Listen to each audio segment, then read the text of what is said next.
Hey, what's up, everybody? Welcome to another episode of the Cigars and Everything Else podcast. We're in episode 93. My name's Jared. Got Denzel with me. We ready to get into some cigar talk. But before we do that, we have to figure out who we are going to honor today. Which great athlete wore the number 93 do we honor this episode to? Hey, believe it or not, we're going back in time a little bit, and we're picking up a player that we already recognize. We're going to recognize him again. Because ain't too many 93s out there that I know of. Okay. Other than Ron Artest. Not Meta World Peace, but Ron Artest. Exactly. With the Sacramento Kings, Ron Artest. Okay. Different animal. And what I like about Ron Artest, he was different animals at different in different jerseys. Teams. It's a Sacramento Kings Ron Artest. It's a Pacers Ron Artest. You know what I'm saying? Right. The Meta World Peace with the Lakers. It's different iterations of Ron Artest. So this is the 93 Ron Artest. This is Sacramento Kings. There we go. Hey, man. That's crazy that you put it that way, but that's fire, though. Yeah, Ron was a different guy on each team, man. But yeah, shout out to Ron Artest, man. All right, well, Ron Artest, your jersey goes up this week, but let's see who's going to be next to you in those rafters. Which cigar band goes up with Mr. Ron? Now, on my end, I'll be putting up the M by Macanudo. The M by Macanudo. And that's not just seen it. That one before. It's called, oh my God, what did I get? Good, oh my God. Good, bad, no? What? Very strong flavor. I mean, very strong aroma off of this. It says the M by Macanudo espresso with cream, which is written right here, handmade. On this side, it says sometimes a cigar is just a cigar. This isn't. And the cream, and it's like a coconut and cream smell to this right here. Okay. And it's very, very strong. I hope I don't have a flavored cigar. It's that strong. Yeah, that's what I got with the little candy cane stripes on it. Let me give you the actual specs on it. I don't want to take up too much time on this right here. It's got the Belicoso shape. We got the Connecticut and Maduro wrapper on it. As you can see, it's Nicaraguan origin. And that is the information I have on it. I do see that it says I got it is some sweetness to it also is what I'm seeing over there. But yeah, we'll see. So you can give it a quick palate test, you know what I'm saying, to see if you get any sweetness off the wrapper. Not really. But on the spectrum, on the meter, it is more red. It's more on the red side. So okay. Yeah. I might not be dealing with no pump. You know what I'm saying? Yeah. And it's Macanudo. I have full confidence in Macanudo that it's going to deliver. I usually always have a good experience with them. Usually always do. It's kind of like in that H-Man realm. Anytime I grab them, it's usually a good experience. Macanudo, one of those cigars that I don't always gravitate to, but I always get a good experience from them. So I don't think they'll let you down. Yeah, I'm expecting good stuff, man. But what you got this week? Hey, man. So, Plasencia. Journeying down the Plasencia realm again. Not one of my favorites from Plasencia. You know, we like that Alma Fuerte, the green band, the black band. Those are usually like the go-tos when it comes to Plasencia. That upper notch for me. So going with the lower end, I think this one was about a $9 to $10 price point for this Plasencia. So it's not that upper end $20 plus Plasencia, but the Reserva original. We're going with the original Plasencia. I like that shape on it. Got the little pigtail at the back, you know. Kind of like that South Days type of deal, short version of it anyway. Yeah, it do. So looks like for all your makeup of this cigar. Wrapper is going to be Nicaraguan on the specs. Origin Honduras, binder Nicaraguan, filler Nicaraguan. So there we go. So we got mostly Nicaraguan, but that origin Honduras. Okay. All right. Well, I'm ready to jump into this, man. I'm going with a straight cut. Okay. Going to get this cap cut. Hey, so while we're lighting this up, you had mentioned something before we went on air. We hit that button to go live. You're talking about music and music being that soundtrack to that particular time, and how it just, man, sometimes it just sets off that vibe for the moment, whatever that era is, whatever that 10, 5, 3-year time frame that you can always flash back to and then remember some good music that just represented your life at that point. Right. And we were talking about hip hop just now. But where I want to go with this is more so on the R&B soul 80s vibe. So this morning, I was on my Teddy P, man. I was on my Teddy Pendergrass. So I got to ask you real quick. Teddy P or Luther Vandross? Come on, man. Think about your coming up. Teddy P or Luther? Head to head. What's the question? What's the real question? Who's greater or who am I taking? Nope. Just Teddy P or Luther. That's all I got for you. Teddy P or Luther. Whatever it is, whether it's what more fondness do you have your childhood? Who has the better songs? Who's just the guy? I'll let you do the criteria. What does it mean to you? Today, at this moment in my life, it's Teddy P. But it was probably Luther for more of my life. To me, I'll just say that. It probably was Luther for more of my life. My appreciation for Teddy it just continues to grow with time passing. You know what I'm saying? And because of that, maybe that's why I'm just excited about Teddy today. You know what I'm saying? I go revisit Teddy more than I go revisit Luther. But I did do a good bit of Luther in 2023. You know what I'm saying? Like, and I kind of jumped between both of them a lot. Those are two go-to guys. It's funny you mentioned that. But those are two guys that I go back to a lot last year. But Teddy's where I'm at today. Teddy right now? Okay. I'm with you on that. Like, almost the same like you said, right? Growing up, I probably heard more Luther in the house.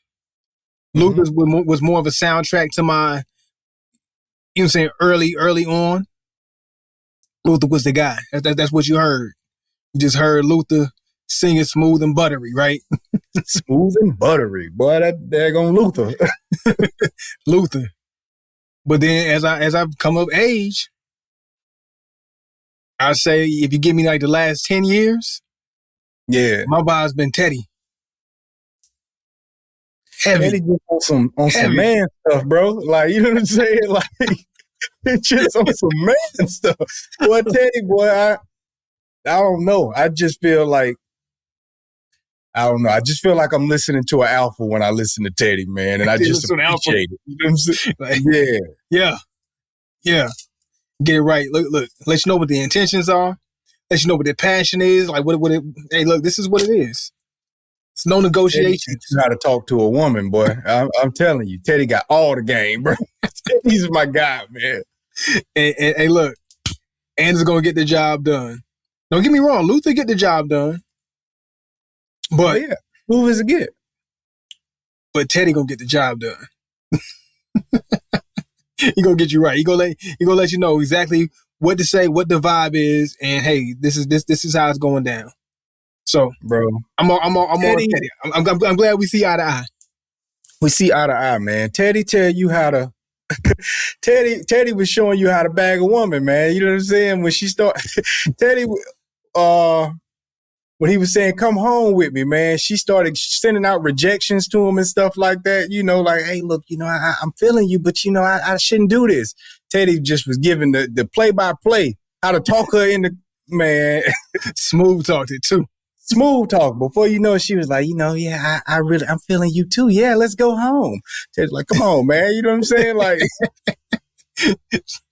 Teddy break it down for you, man. Checkmate. High-level game. Checkmate. Chess, baby. Teddy was playing chess on the record. Like, that's my guy. Yeah. All right, bet. I had to get that one out of you. Hey, like I said, I was on my Teddy this morning. It's the uncomfortable question though, because you don't want to. You don't want to go against Luther. Who wants to go against Luther? It's hard to say any name other than against Luther. Yeah, how do you choose against Luther? That's like even like a Marvin Gaye. How do you choose against a Marvin Gaye? Yeah, it's just a matter of where you at in life. You can't choose against them and feel comfortable. It's not a good decision to make. You know what I'm saying? But yeah, Teddy. You know what I'm saying? I gotta pick one. I'm Teddy for sure. Yeah, and there ain't no wrong answers. Ain't no wrong not when you at that level. No. It's like GOAT conversation. Not gonna get into that today. Was like GOAT conversation. But hey, speaking of GOATs, somebody might consider in that top GOAT realm, when it comes to sports, basketball, particularly, has been having a situation, man. But not necessarily a situation, but just some conversations come to surface as of recent. Talking about Shaquille O'Neal, man, Shaq's ex-wife, who I believe is newly remarried, if I'm not mistaken. I don't know. I don't know all the ins. I don't get into people's personal things. I just hear when I hear things, and my antennas go up. So I just caught on to what's going on, right? So I'm guessing she's newly married, and she's having a whole new experience in life. But once upon a time, she was married to Shaq. And is it part of a book? Have you heard about the whole Shawnee Shaq thing? I just heard that one section of the book. That one section talking about. Yeah. Okay, so it was a book. It was part of a book. Okay. Part of, yeah. Where she's talking about her ex-husband, Shaq. So Shawnee's talking about Shaq, and she mentions, I don't think I was really in love with him. I don't think I was really in love with Shaq.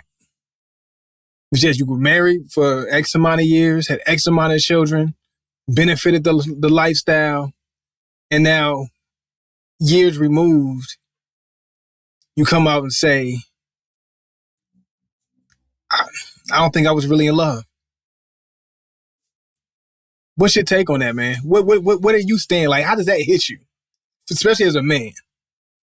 Didn't hit me no way. When she said it, when I heard it, I was like, duh.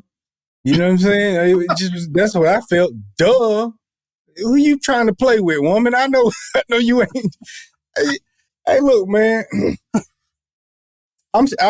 It's shocking to hear her confess to it, but It's not shocking to know that that's what it was. You know what I'm saying? You created a whole brand around, the basketball wives and these women who all seem to be like they were all on the same page with this. You know what I'm saying? Like, and how any of them women are still with the men they were with at the time they got on this show? Probably none of them, right? Were. Now, we can easily blame the players, but, it don't make y'all look good either. You know what I'm saying? Like, to be all connected to the same circumstances. So, for me, I look at it like this. I think Shawnee is an excellent businesswoman. I think she sized up when she had rode that wave with Shaq as far as it was going to go at a prime premium level. And then when she saw a good time to exit, he gave her an out through cheating.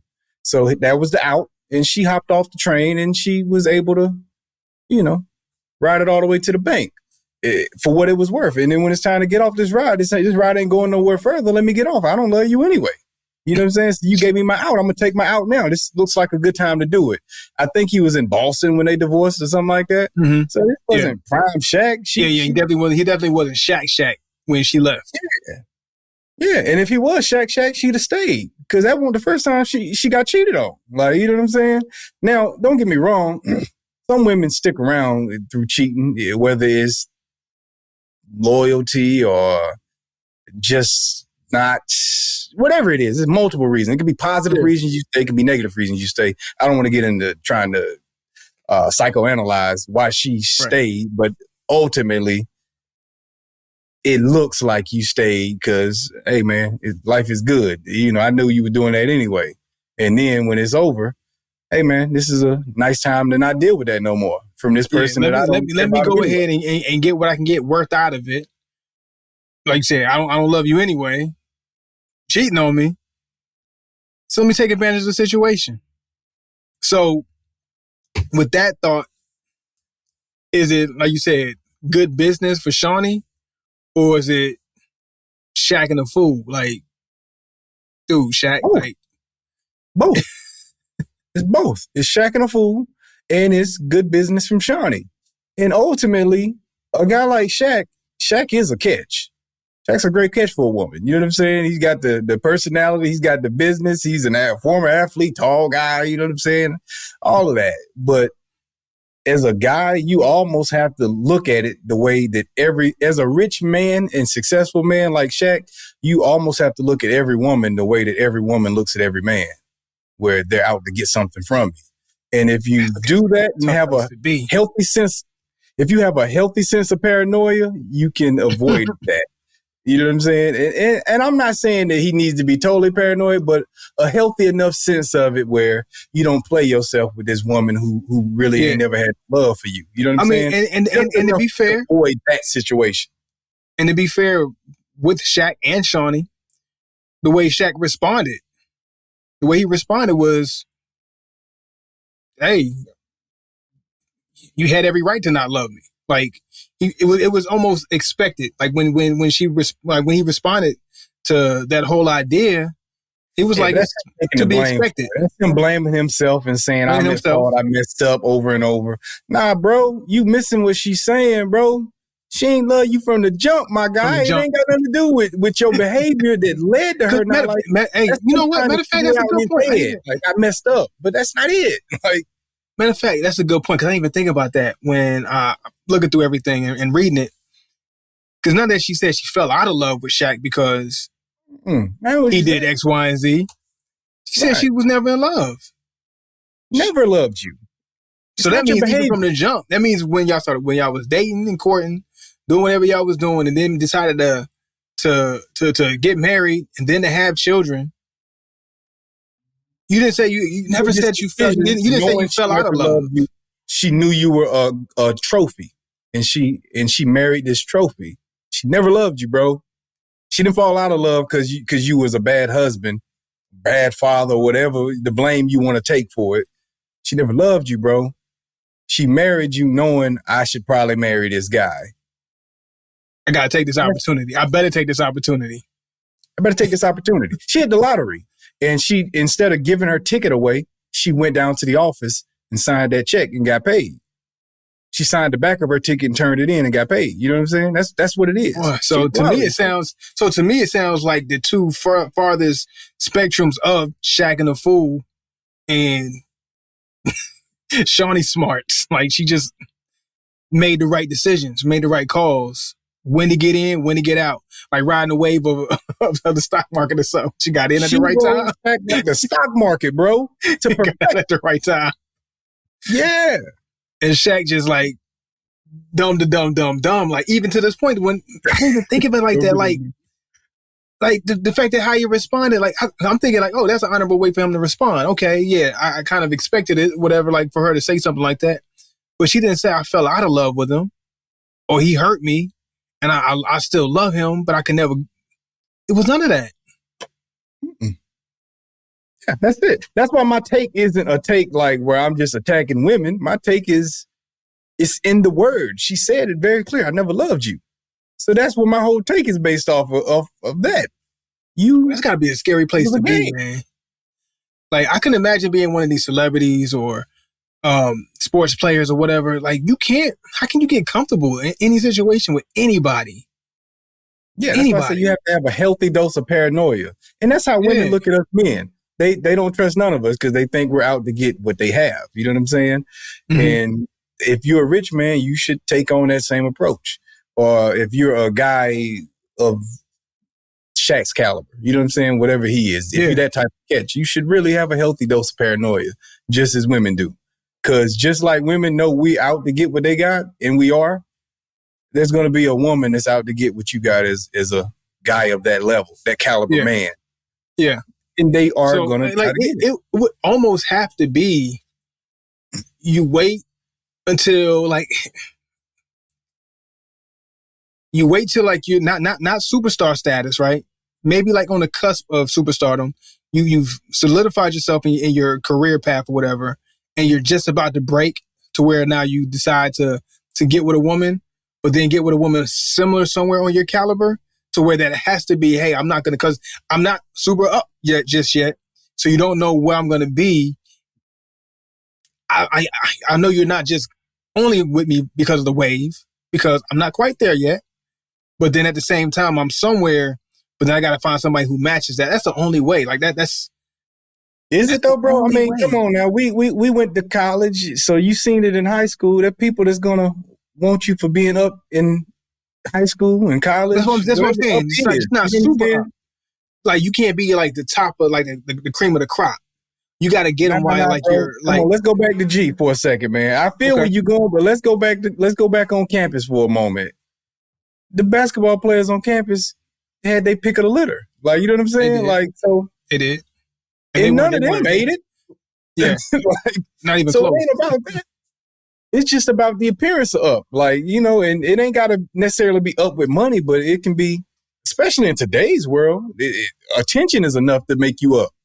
I might not be making money off my attention, but if I'm popular, somebody gonna want to ride my wave of being on my arm because I'm popular. You know what I'm saying? So I don't know when you can feel safe in this world. Like, I don't know at what point do you say, okay, I can trust her. I don't know what the test is, but maybe if you're down in the dumps, maybe you just got to be down in the dumps, and maybe that's the only way. You got to be completely down in the dumps. And she loved me for me. Yeah, it might just be that, man. You know, I don't know. Where you can really feel comfortable. And don't get me wrong, I'm not saying that every woman's gonna be like that. You probably can find a good woman in the midst of that, but how do you assess it to figure out she is that, what you think she might be? You know what I'm saying? That's the question that needs to be answered. Yeah. Like I know people will clamor about LeBron and his relationship and speak about how I guess picture perfect it is, even more than the Currys. Like they talk about like, you know, this is childhood sweetheart, of course, but still LeBron was super up in high school. Exactly. You knew he had a high trajectory. Even let's be honest, this girl didn't get with a jabroni on the team, bro. She got with. I've been hearing about this kid since he was in middle school. Like, you know what I'm saying? Like when I was in high school, I heard about LeBron James. So, like, you know, she did. Hey, man, she was with the king of her high school. Let's be realistic. You know what I'm saying? Yeah. Like the king of the area. While he was in high school, you on the cover of magazines. You know what I'm saying? You got ESPN coming to your high school to film your games. She couldn't have found nobody better to date in Akron than LeBron James. No, she dated the top-ranked kid in the whole area. Top-ranked person in the whole area. Kid or not. Yeah. Man, too. Yeah. Man and kid alone. She dated as high as you can date in Akron at the time. So, no disrespect. I'm sure she loved him, but I'm just saying, like, you know. Hey, you would hope. You would hope. You don't know. After Shawnee, like, to say it's shocking would be an overstatement. Not shocked by it, right? But at the same time, it is disheartening to be like, man, like you can be with somebody for that many years and build with them for that long and endure some traumas along the way and still be with them, and then eventually, you know, get off the train and still wear their last name for a while, still raise children with them, and then to find out that woman, she don't love you? Yeah. Bro, that's thing for me, just listening to it. Yeah. I mean, no, bro, it sucks to know he went through that, but it's the equivalent of when people get scammed on the internet. Like he just got scammed in real life, bro. Like I don't know. And it still sucks. It sucks. I don't feel bad for him, but it sucks. Like, you know, I mean, don't get me wrong. He gonna be all right. He's Shaq. Yeah, He gonna be okay. Yeah, all right. Right. But it spooks me though. It spooks me. That's the thing. Not more so Shaq. Like I said, it could be Shaq and the fool, and it's his fault. You know what I'm saying? And then also at the same time, like maybe there's an element to it, like you said, that you can't escape it for them at their level. Like it's going to be an element of they wish you for the come up. They wish you for the ride the wave because you're super up. I mean, like unless he does something dumb crazy, he'll always be Shaq and he'll always be up. Like there's no down for him. So like there's no way to really gauge it for him. But at the same time, Go ahead, finish up. I'm sorry. No, I'm just saying at the same time, he's still Shaq. Like he's going to be all right. I think what is disheartening for me or confusing for me in the whole equation is everybody is going to be with everybody for whatever their reasons are. You know what I'm saying? And it's okay, whatever your reason may be. Some people might like you because you're attractive. Some people might like you because you're funny. Some people might like you because you have ambition or a good career. There are different reasons for a woman to want to be with a man. But it is kind of crazy to think that he might. Shaq as a man checks a lot of boxes as far as, you know, just being successful, athletic, and rich and funny, you know. But for him to check all these boxes and her still not to love him, you know what I'm saying? Which means if she didn't love him, you almost wonder if she even liked him. You know what I'm saying? Because you can love somebody and not like them, but it's hard for me to understand being around somebody and not loving or liking. Yeah. One of the boxes got to be there. So it's like, how do you like them without eventually loving them if you spend that many years with them? That many years. Like always turns to love if you stick with like for long enough. So the fact that love was never there means was like ever there. You get what I'm saying? And it's like, how do you be around this guy who checks all these boxes and you don't even eventually learn to love him? And which means you probably never liked him at no point. So like you look at these prearranged marriages in other places, right? Yeah. From my understanding of how it was explained to me, is what happens is you put people together that you know will make a good marriage, because ultimately marriage is a business. So this person has this strong suit, this person has this strong suit.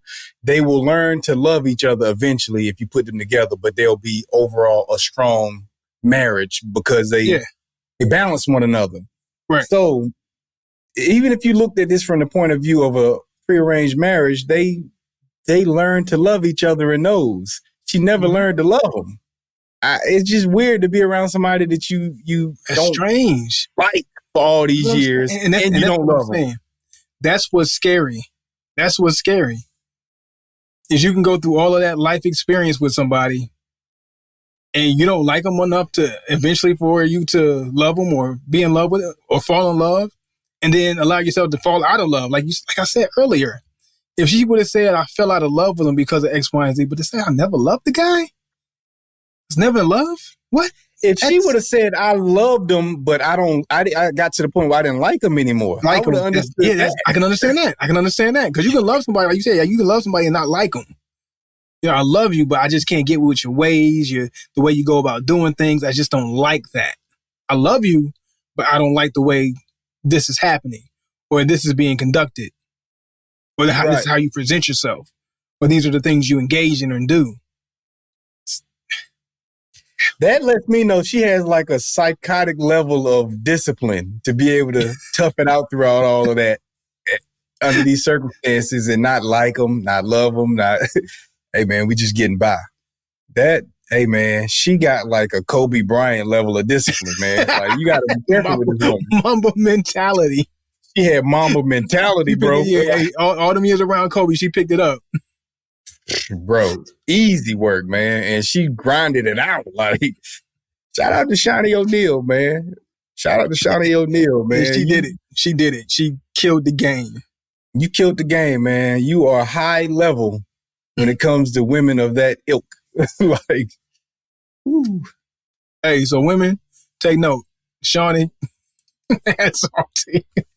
Shawnee's the bar. If y'all want to come up, man, and that's how you scale a man. She wrote the blueprint. She wrote the blueprint. Hey, so where you at with your stick, man? How you feeling about that Macanudo with the candy cane stripe? That candy cane stripe, bro. Yeah. Smoking that candy cane today. Hey, man, it's not bad, though. It's not bad. I'm enjoying it, actually. I'm enjoying it. It feels more medium to full, but low-level medium, but close to the medium. Put it that way. Medium to full, but close to the medium side. Got subtle spice to it that you can kind of pick up here and there. Very creamy. But not creamy in a bad way. And maybe because it's mixed between the Maduro, there's balancing that creaminess. Because normally that little light skin part right there, that'd be the part to be messing it up. That green, yeah. Yeah, but this is got a balance where I don't mind the creaminess of it, that extra creaminess. I'm picking up on some cedar notes also to go along with that little spice. And I see why they say espresso, because it's espresso and cream. That's the dominant flavors in this right here. Subtle spice and a little cedar in the mix also. And that coconut creamy aroma is in the air. It's filling the air right now. So that's where I'm at with this stick. All right, bet. Hey, so can you guess where I'm at with my stick? Man, it's got to be at least a 4.5. Where you at already? Where you at with it? I know you took off luxuriously. Would I get fined if I did the McDonald's jingle right now? Will we get fined? Man, let's go for it, man. We have to pay Pusha T, but it's fine. Ba-da-ba-ba-ba. I'm loving it. I'm loving it, man. Hey, look, Plasencia does it again. I don't know how they do this. I don't know what they're doing, but they're doing it again. Don't get me wrong, it's not as great as the Alma, right? Yeah.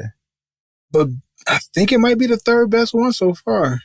We're gonna get too early to tell. But of all the ones I've had so far, I think this might be number 3.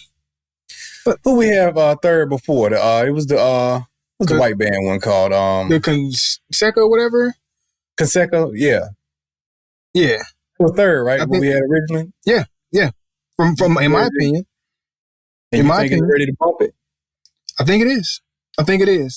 Only thing is, I think that one has a little bit more spice. This one does not have spice at all. But the ride is smooth. I don't know if it's my mocha latte that's kind of keeping it in that smooth. Yeah, it's pairing well. Like I'm having a nice little marriage right here between my beverage of choice and my stick of choice. That is just it's doing what it's supposed to do. So, hey, we're gonna keep going. I give you my final assessment. I'm on a Plasencia high right now. Just let you know that. Okay. Riding the wave. Okay. Word to Shawnee O'Neal. Oh boy, that's about to be the new catchphrase out here, man. Ride the wave. Trying to ride the wave. So we talked about Shaq. Took some of the blame on himself, right? Yeah, I cheated. I did this X, Y, and Z. And we're seeing relationships being talked about in the media, and realizing that this guy this woman didn't love her husband, even at that stature. And now we got some other conversations. So Orlando Brown, we all know Orlando Brown from That's So Raven or Family Matters, 3J, right? 3J, yeah. And we know him from all the interviews. My man is just all over the place. Been on Dr. Phil, crazy interview with Vlad, right? You do interviews with Vlad? Who do you do interviews with all the time? Yeah. I see him all the time. I don't know who you do interviews with. But I don't know if he do it with Vlad, but I be seeing him places, but I try not to put videos. Talking crazy. Yeah. So uncomfortable. And we also know him from Major Pain. So as a reason, and I heard a lot of commentary from him, right? and he said some outlandish things. And I've never had an issue with anything that he said before, right? Mm-hmm. It's crazy and outlandish that has been until this most recent thing that he said. So he's having this interview and he's going through some past trauma of sort while he's on set or in a trailer or whatever, filming Major Payne with Damon Wayans. And he talks about, I can't remember the actor name, Karen Parsons or something like that. The female interest in Major Payne, Hillary Banks. Hillary Banks. From Fresh Karen Parsons. Right? Yeah.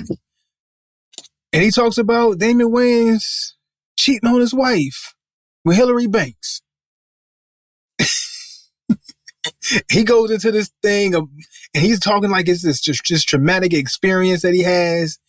And then he looks dead into the camera. Hey, you cheated on your wife, bro. You did that.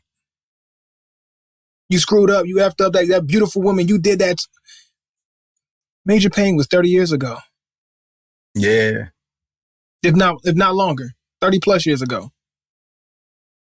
And you're talking about a situation that may or may not have happened. You're a kid. You know what I'm saying? And ain't no telling what you're talking about. But to say something like that, to me, that's crossing the line. Something that's so long ago, right? For one. And then something that's the accusations of somebody cheating on their spouse, like that has more levels of effect. Not just that individual, that's just the entertainer. Like we heard Cat Williams talking. We hear Monique talking. We hear all this, but it's more so just on that individual. Not necessarily on that particular character of like family level. Now, when we start getting to that realm, now I got a problem with it. And I was like, man, come on. That's why you had to go there. Why you had to go there, dig that up 30 years later and say what somebody did on their wife, potentially, allegedly. Right? Yeah. And I was like, nah, it's too much, man. It's too much. Yeah. It makes you wonder, is it you wanting to ruin the man's life, or is it you really trying to release your own traumas? You know, we live in a world today where a lot of people are beginning to speak up regarding their victim. I mean, the people who made them a victim, I guess you could say. And then you get into that whole conversation, like you said, at what point do we actually let go of our traumas and move on from it versus feeling obligated to hold on to it and try to hold someone accountable for the trauma that they may have put on you, you know, or added to your life through their actions. For me personally, I know I have an old school mentality with a lot of things, and you've said something to the effect of our generation was taught that we didn't have a voice versus this generation is taught to have a voice and to speak up. Have a voice and use it, yeah.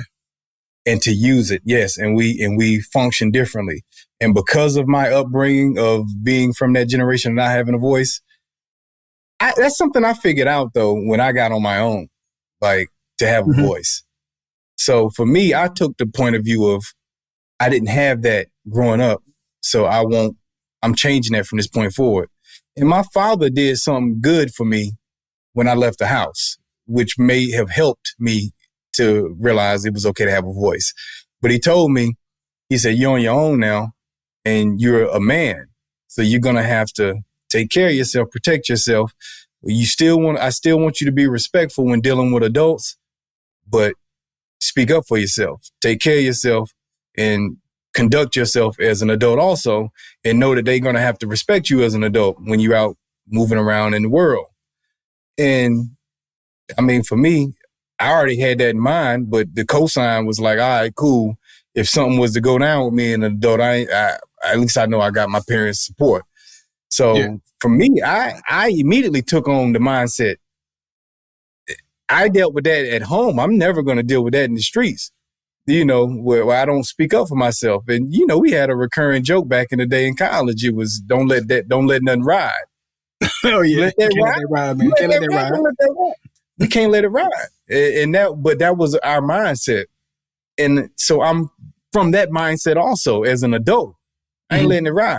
So I prevented a lot of trauma in my life from having a voice. So I guess maybe I'm unfair to say it, but I believe people should, if it's 30 years old, you almost got to bite the bullet on that, take the L, and start just letting go of the past and changing your future. And that's my take on it. Let go of your past. You can't correct it. That moment is gone. You don't get a do-over in life. But instead of being lost in the past, stay in the present and fix these moments in the present so you don't begin to compile new trauma on top of old trauma. You know what I'm saying? So I'm in the preventative stage of my life. I'm not stuck in the past. Yeah, you mentioned something earlier when we were kind of having this discussion a little earlier, and you mentioned scars, right? Trying to chase down scars. And I think that's what a lot of people do now, right? They recognize that they've had some scars, and the scars scab up. They might go through a low healing process. You might have some scar tissue, but that scar is there. And I think people get fixated, like you mentioned, on trying to chase down what the scars are and what's the meaning behind the scars and how did that scar get there, and focusing more on preventing more scars and then focus on that particular, those older scars. Let those scars go. Let those scars are going to be scars. They're there. And sometimes they might serve as reminders, but let those reminders be, how do I avoid getting scarred in the future? You know, when I look at certain scars I have on my body, I remember that's what that situation was, or how that happened, how I got that scar. Some of them I might not remember, but I might remember the pain from the scar. I don't remember how it happened, but those scars right there, that was probably painful. Let me avoid getting further scars. Right. Or like if a scar comes my way, let me deal with that and address that scar. If we're so focused on the scars that are already there, we miss the opportunity to take care of ourselves to prevent further scars, or we make ourselves susceptible and vulnerable to getting more scars because we're so fixated on the scars. Instead of watching where we're walking, I'm walking and looking at my scars, trying to figure out life looking at my scars. Right. Trying to navigate while I'm looking at my scars instead of being tentative to what my mission is in life now. Now, I can't worry about that scar I got when I was 10 years old. I got to push forward and worry about potential scars coming up. And then when I see something, say something, do something, prevent it, treat it better than I treated it before. Maybe I didn't put ointment on that scar 15 years ago, but I know how to treat my scars better now. I can put ointment on it. I can wrap it up. I can bandage it up. I can treat it. I can make sure I have a certain type of medication, mental medication, to deal with whatever my scars are. It's facts, man. I'm glad you brought that back up too, man, because sometimes we get to ranting off air. And then when we go back into the subject on air, some of the excitement is gone, or you forget to say a point the way you said, or make another point. And I'm glad you went back to that point, because yes, that's ultimately what it is. We all wear physical and emotional scars from our lifetime. We're going to wear them. We can't get rid of them, but they are supposed to serve as a reminder of how that occurred and what not to do again. You learn the lesson very young. Your parents say you hot, don't touch that. You don't learn what hot is until you touch it. Once you learn what hot is, you adjust to that from now on. You know what I'm saying? And that's what our scars are. We all have been emotionally affected by stuff that changes who we are.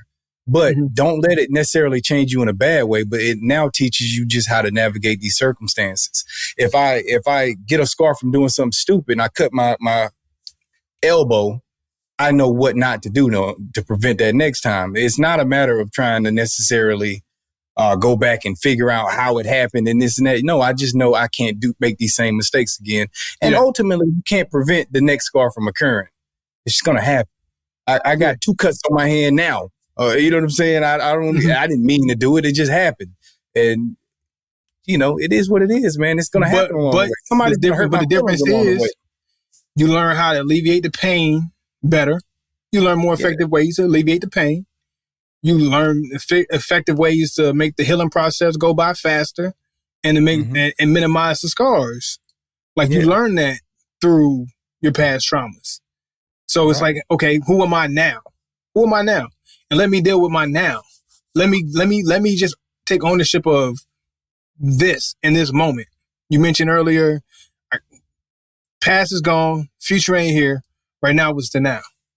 And all I can do is just build my knowledge base now of how to deal with my emotions, how to deal with my physical scars, my mental scars, my emotional scars. So when tomorrow does come, God willing, then I'm equipped. Yeah. That's simply it. That's simply it. And the thing is, like, let's get to a point of healing, right? Right. There's a way that we can heal without having to go back and drag everything to the forefront. That's how I feel. I don't feel like we have to drag because in my opinion, when these guys do this or they go back and they drag everything to the forefront, I gotta get closure. To me, that's opening up the wounds more. Yeah. To me, that's digging it deeper. To me, that's causing more scars. To me. Yeah. And you don't know if it's going to give you closure, in all honesty. And you don't know if it's going to give you closure. Yeah. All right, we got to open up this wound again so we can try to fix it. But that might not be the fix. That might not be the fix. Yeah. And you might end up in a situation where now you trying to revisit these situations, bring them to the forefront. Now I've gone over this. And once you do that, you still have to have a moment in your life where you say, all right, I did that. Now how do I move on? Life don't just magically make you feel better. You still got to get to the how do I move on period. Yeah. I can. So why not? How do I move on? Just get straight to the move on period. Why not? Why not just move straight to it? Exactly. Why not just get straight to it? No, and I'll say this early in the conversation. I hate to keep repeating the same points to you, but anyway, what you have in your life, right, is you have the opportunity every single time that you see yourself being something that you don't like about yourself, just correct it in the moment instead of saying this situation happened in the past and I don't want to ever be that again. This person brought this nasty trait out of me and they're to blame for it. How about every time you see yourself being that nasty trait, you just change it moving forward instead of trying to, have this confrontation with this person that brought this out of you or made you behave this way. You know what I mean? Like people all the time say, oh, this person caused this traumatic situation. Hey, man, half the time, most people that cause you trauma don't even know they didn't purposely do it. There's a few evil people that purposely do stuff. It is, yeah. But there's a lot of times where them people don't even know that it didn't have that effect on them. It didn't have that effect. You know how many times people have come to me and said, hey, you did this for me. Thank you for doing this for me. And I don't remember doing it.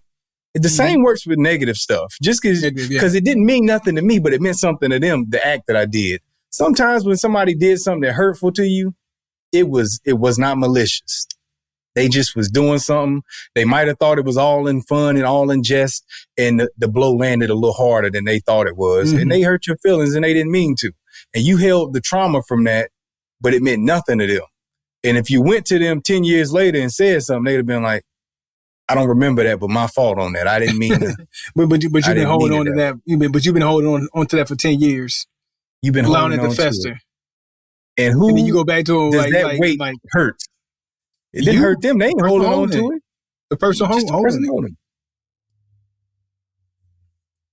That's a lesson to learn in life that'll just help things go by. With more. What's the word I want to use? You get through things better. You get through things easier and with more, grace, aptitude. And grace and just allowing things to happen. Like while you were talking, I thought about this. Like if you had a path, say it was a path to work, right? And you had to drive this path or walk this path, and it's snakes over here and rocks and it cliffs. And you might fall and hurt yourself and die, or it's dangerous, right? It's a hazardous area, right? And then you find out a better way to go on a different route. Are you going to go back and show everybody this route and hey, look, come this route with me, and we're going to walk this whole path through all this danger and turmoil and everything, just to show everybody the path of this was hazardous and dangerous. Yeah. And every time hey, look, come here, let me show you this way. Look, this is what I had to go through. Like, you're going to keep doing that? Or you're just going to take the new route? Just take the new route and leave well enough alone. Yeah, it's way too many emotions connected to that stuff, man. People got to learn to let go of it, man. Stop You ain't reliving it. stop Stop reliving it. reliving it. I mean, for those who feel like it's necessary to speak on it, I get how that logically would make sense to a person, but it don't always fix it. It don't Yeah. always fix And it. we also talked about, not saying don't talk about it. Like if you got somebody that that you're confident in, right? A confidant or a therapist or whoever, and you just want to unpack that just for the sake of getting it off your chest, then I say do that. But to go back and drag everything with you, to drag everybody with you, I don't think that's necessary. But if you need to talk about it, I'm not by any means saying or discouraging anybody from hide your having a feelings. It ain't that. conversation, Yeah. or just at least talking about your past traumas, like in the right scenario, in the right setting, with the right people who are going to hold it over your head or force you to relive it. Then do that. There's nothing wrong with that. By no means. Have that conversation, but have that conversation with somebody that you're confident in. And then that's it. Like I said, like somebody who has no necessary buy-in into the situation or the people or whatever. Some third party who just has nothing to do with it that can give you some good information of how to navigate in a different route. Yeah. Like those past traumas. And that is true also. You know, it does sound like we were having a one-sided conversation, but that is the balance to it. Yes, if you need to speak on it, and speak on it a few times if you need to. But once your conversation starts getting into you're constantly living in this moment and bringing it up and dwelling on it, you gotta let that go, man. You can't keep talking about the same stuff for 20 years, you know, because then at that point, how much of your life have you missed not being present? Yeah. You know, you have not allowed yourself to be the best version of what you could be because you were hung up on stuff. Yeah. So let me ask you this. How do you feel about all these tell-all books, all these big interviews, people talking about something that's not even relevant? It might be relevant to them, and for some reason they've been holding on to it for 15, 20 years, and they just got to have this big grand, because 2024 is full of these. It's full of these interviews and full of all this information coming forward that a lot of it I could live without. Shawnee, I don't need to know that you didn't love Shaq. You really didn't need to know that. Orlando Brown, I didn't need to know that Damon Wayans may or may not have cheated on his wife. Didn't need to know that. I think, to be honest, man, all the tell-all stuff, I think that's for attention. That's not therapeutic for people. I don't believe that's therapeutic. I think that's all for money, attention, and clout, ultimately. Yeah. But a lot of them feel like I have to put this in this book, or I have to go and do this interview and speak on it because it can help somebody else who's going through it. But my thing is, you can help somebody going through something by saying, hey, look, if you're going through something, go talk to a therapist and figure it out. Not go on and tell all these experiences on some red table talk and talk about your husband and some entanglement that you had. And that's your way of dealing with it, to encourage somebody else to go talk about their entanglements or their mishaps or their traumas in life. Like, we don't need all of that. I'm getting to the point. I'm tired of it, man.